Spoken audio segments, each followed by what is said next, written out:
Oke, Bismillahirrahmanirrahim. Assalamualaikum warahmatullahi wabarakatuh. Selamat pagi teman-teman, sehat semua ya. Semoga selalu dalam lindungan Allah Subhanahu wa taala. Dan untuk hari ini kita masuk pertemuan 13 untuk temanya yaitu Reduced Instruction Set Arsitektur atau Arsitektur RISC. Oke, sebelum masuk materi, izin mengingatkan buat teman-teman yang belum absen, silakan absen terlebih dahulu di MyBest. Jangan lupa dicek berkala apakah absensinya sudah masuk atau belum. Oke, kita mulai untuk materi kita. Kita mulai dari arsitektur komputer, di mana ada beberapa komponen dalam komputer. Ada CPU, ada memori, ada input-output model. Yang pertama, CPU, di mana CPU itu terdiri dari beberapa komponen, seperti ALU, register, control unit, dan juga input-output interconnection. Untuk yang pertama, ALU, tugasnya yaitu melakukan operasi aritmatika seperti penjumlahan, pengurangan, perkalian, pembagian, dan seterusnya, dan juga operasi logika seperti perbandingan dan juga keputusan. Kemudian register itu penyimpanan sementara. Dia ukurannya kecil tapi punya kecepatan akses yang tinggi. Kemudian ada control unit, itu tugasnya untuk mengatur dan mengendalikan semua proses kerja komputer. Kemudian input-output interconnection, dia yang menghubungkan komponen internal CPU dan komunikasi dengan perangkat luar. Kemudian di dalam memori itu ada instruction dan data. Jadi memori itu menyimpan instruksi dan juga data.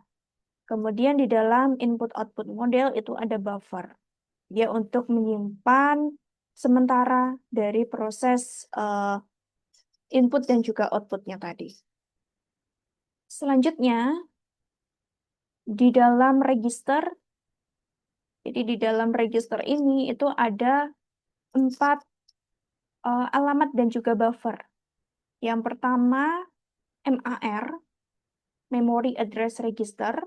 Kita fokusnya A-nya, address, di mana dia untuk menyimpan alamat memori yang akan diakses. Kemudian MBR, B-nya buffer, untuk menyimpan data yang akan dibaca atau ditulis ke memori. Kemudian input output AR, A-nya address, untuk menyimpan alamat ke port input output. Dan ada input output BR, buffer register, yaitu untuk menyimpan data dari atau ke perangkat input output. Selanjutnya, untuk register ke eksekusi instruksi itu ada 3 instruksi, ada 3 komponen ya.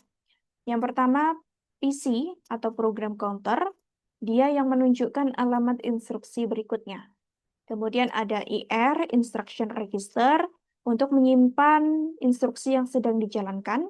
Kemudian AC, akumulator, untuk menyimpan hasil sementara proses perhitungan. Kemudian mengenai cara kerja komputer, di sini dimulai dari RAM, dari ROM, BIOS. Nanti dia akan menuju ke hard disk yang mana dia adalah memori permanen untuk menyimpan data dan program. Selanjutnya nanti RAM itu akan mengcopy data atau program dari hard disk untuk bisa diproses oleh CPU.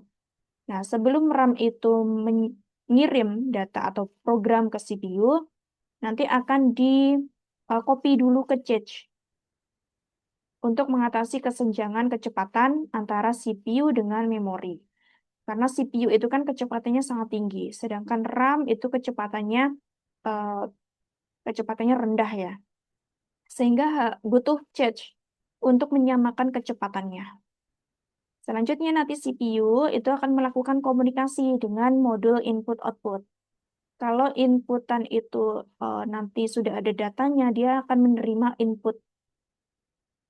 Atau CPU setelah memproses data, dia akan menampilkan ke komponen output. Seperti itu. Selanjutnya, mengenai tingkatan mesin komputer, di sini ada 6 level. Level yang pertama itu ada level 0 di sini. Level 0 itu adalah tingkatan paling dasar, yaitu perangkat keras itu diwujudkan dalam bentuk logika, gerbang, dan juga transistor. Kemudian untuk level 1, arsitektur mikro, di mana bagian internal prosesor itu mengatur proses aritmatika dan juga logika. Nah, di sini disebut sebagai ALU. Kemudian level kedua itu ada level ISA, Instruction Set Architecture, di mana dia berisi kumpulan instruksi dasar yang digunakan komputer untuk menjalankan perintah. Kemudian di level ketiga, mesin sistem operasi, di mana sistem operasi di sini mengatur dan mengelola proses kerja komputer. Untuk level yang keempat, bahasa rakitan, di mana bahasanya lebih dekat ke mesin dan menjadi penghubung sebelum menjadi bahasa mesin. Nah, ini level teratas adalah bahasa tingkat tinggi, di mana bahasanya itu mudah dipahami oleh manusia dan digunakan untuk membuat program. Misalnya bahasa C, bahasa Java gitu ya. Itu adalah level kelima dan sudah menggunakan bahasa manusia atau bahasa Inggris. Selanjutnya mengenai abstraksi, di mana dalam abstraksi ini itu terdiri dari dua gambar ya.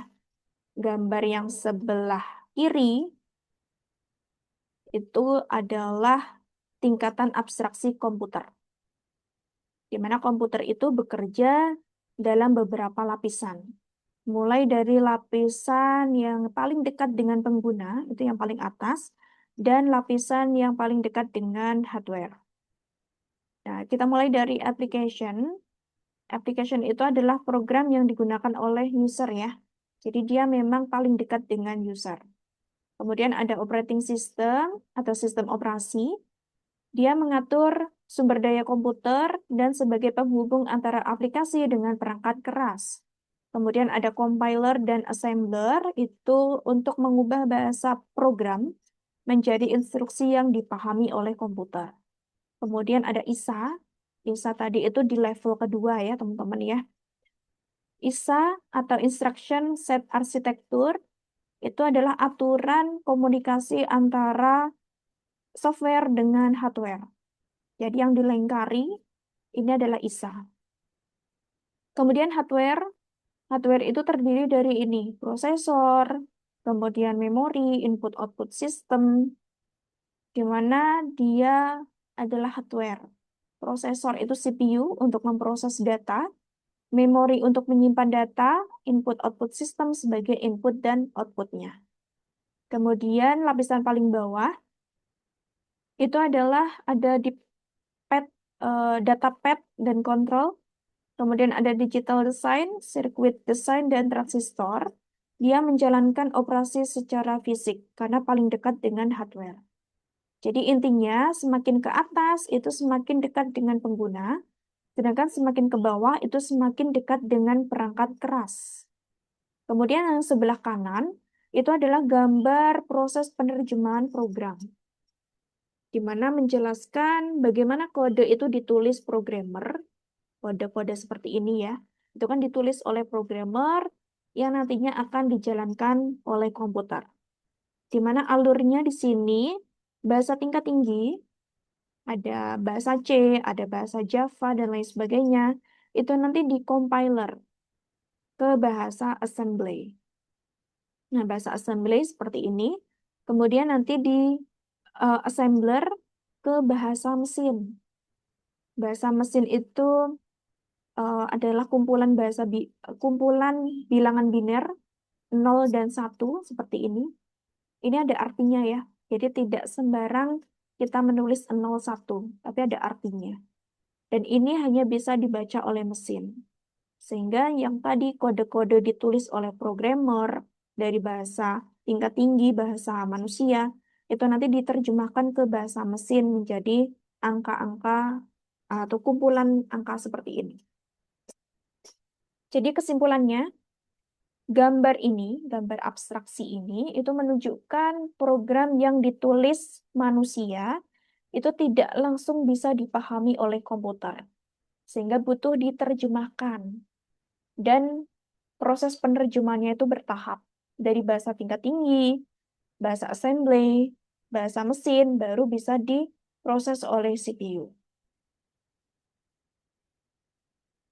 Kemudian, untuk siklus instruksi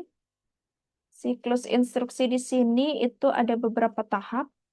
Yang pertama ada siklus fetch. Fetch itu mengambil instruksi dari memori.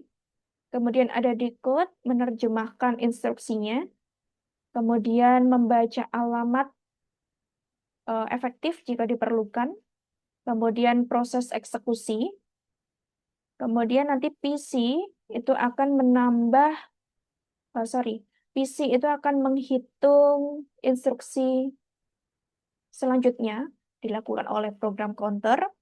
Kemudian nanti PC itu akan menambah satu setiap kali instruksi itu dibaca, baru instruksinya disimpan ke IR.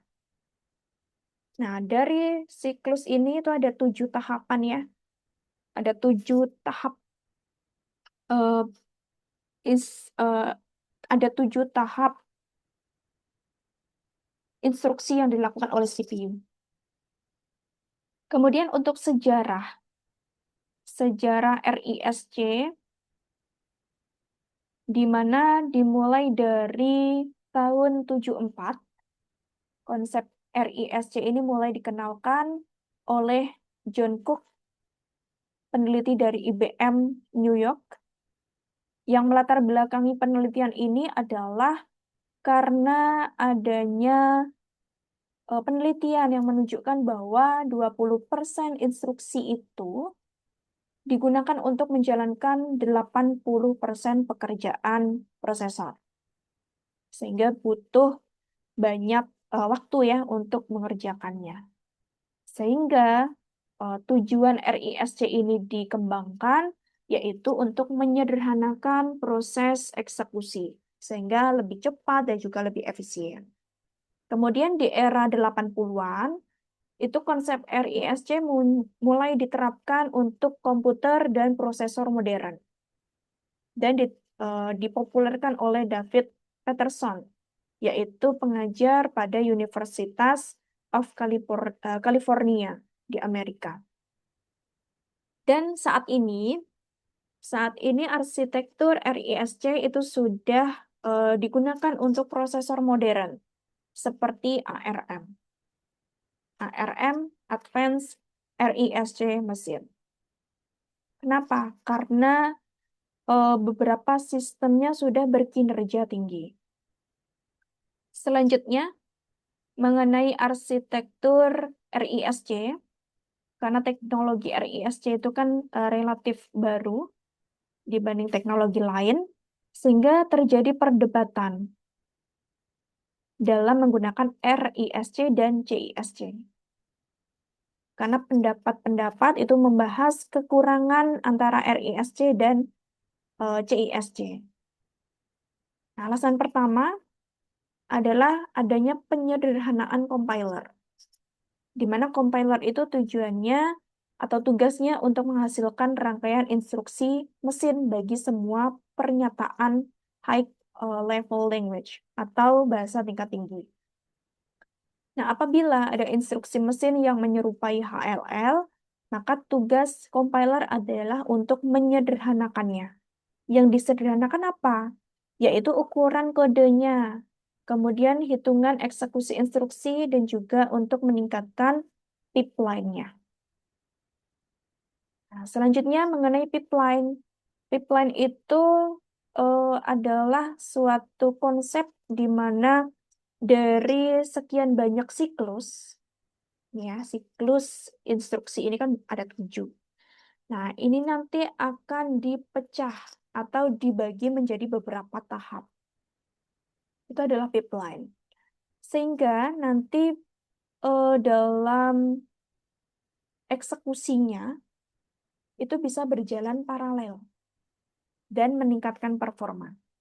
Jadi yang tadinya harus dijalankan bertahap nih, dari proses fetch sampai penyimpanan ke IR itu harus dijalankan bertahap, tapi karena dipecah-pecah menjadi beberapa tahapan kecil, itu bisa bekerja secara bersamaan. Sehingga lebih cepat dan performanya juga meningkat. Untuk tahapan dari pipelining, itu ada 2 di sini. Nah, ini ya. Tahapan pipelining itu ada instruction untuk mengambil instruksi dan execute untuk menjalankan operasi ALU. Kemudian untuk operasi load dan store itu ada 3, instruction, execute, dan memory. Kalau untuk uh, memori, itu operasi penyimpanan, baik dari register ke memori atau sebaliknya. Oke, kita uh, akan menuju ke cache memory. Cache memory itu letaknya di antara prosesor dengan memori utama. Jadi letaknya di sini. Nah, ini ya. Letaknya di antara CPU atau prosesor dengan memori utama. Dia ukurannya sangat kecil, tapi kecepatannya sangat tinggi. Nah, untuk cache itu ada 2 jenis. Ada L1 cache, di mana berada di inti prosesor, dan L2 cache yang ada di motherboard atau dekat dengan prosesor. Untuk karakteristik dari RISC, karakteristiknya hanya ada 1 instruksi per siklus. Kemudian operasinya dari register ke register, kemudian mode pengalamatannya sederhana, format instruksinya juga sederhana. Ya, kemudian untuk pengembangan desain prosesor, menurut Tannenbaum, memaksimalkan jumlah instruksi per detik atau MIPS. Jadi desain prosesor itu dikembangkan bisa memaksimalkan jumlah instruksi per detik, bisa memperbanyak instruksi yang langsung dijalankan oleh hardware. Kemudian instruksinya mudah di-decode. Kemudian hanya ada instruksi load dan store yang bisa diakses ke memori dan menyiapkan banyak register, yaitu rata-rata 32 register. Selanjutnya, untuk pendekatan CISC, di mana CISC itu dia menggunakan instruksi yang kompleks, mengurangi jumlah instruksi program. Jadi instruksinya program itu sedikit tapi kompleks. Fokusnya pada hardware, kemudian untuk aksesnya langsung ke memori. Kemudian instruksinya butuh beberapa siklus atau multi-siklus, multi-clock. Ukuran kodenya kecil, contohnya di sini ada instruksi mult. Ini penjelasan instruksi mult. Mult 2.3, 2.23 itu adalah alamat atau lokasi data pertama di memori. Sedangkan yang ini itu alamat atau lokasi data kedua di memori. Nanti mult itu multiply. Dia perintah untuk perkalian. Sehingga nanti prosesor itu akan mengambil data dari alamat yang pertama, baru mengambil data dari alamat kedua. Baru setelah itu data keduanya itu dikalikan dan disimpan kembali. Sehingga prosesnya, instruksinya itu lebih kompleks. Oke, selanjutnya. Nah, untuk beberapa instruksi lain di RISC, itu ada load. Load itu untuk mengambil atau memindahkan data dari memori ke register. Kemudian ada prot. Prot itu instruksi untuk melakukan operasi perkalian antar data. Kemudian ada store untuk menyimpan kembali data. Dan mult atau multiply itu untuk instruksi perkalian kompleks pada CISC. Jadi kalau ini itu di RISC, kalau mult biasanya di prosesor CISC. Kemudian untuk perbandingannya, di sini CISC itu pendekatannya pada perangkat keras. Kemudian instruksinya untuk CISC itu multisiklus. Kemudian memori ke memori, ukuran kodenya kecil, kecepatannya rendah, dan transistornya untuk menyimpan instruksi kompleks. Sedangkan RISC penekanannya ke perangkat lunak. Kemudian siklusnya itu cuma satu siklus atau single clock, register ke register, ukuran kodenya besar, kecepatannya tinggi, transistornya banyak. Kemudian untuk persamaan unjuk kerja atau performance, di sini waktu eksekusi sama dengan jumlah instruksi dikali CPI. CPI itu clock per instruction. Jumlah siklus yang dibutuhkan untuk menjalankan satu instruksi. Hubungannya, CISC itu instruksinya sedikit, proses per instruksinya lebih banyak. Sedangkan RISC itu bertolak belakang, instruksinya banyak, tapi eksekusinya cepat. Jadi CISC itu instruksinya sedikit, tapi eksekusinya lambat, karena diproses per instruksi. Begitu. Oke, mungkin itu untuk penjelasan materi hari ini terkait dengan arsitektur RISC. Untuk sesi tanya jawab, saya alihkan ke WA Group. Mungkin dari saya cukup sekian, kurang lebihnya mohon maaf. Wassalamualaikum warahmatullahi wabarakatuh.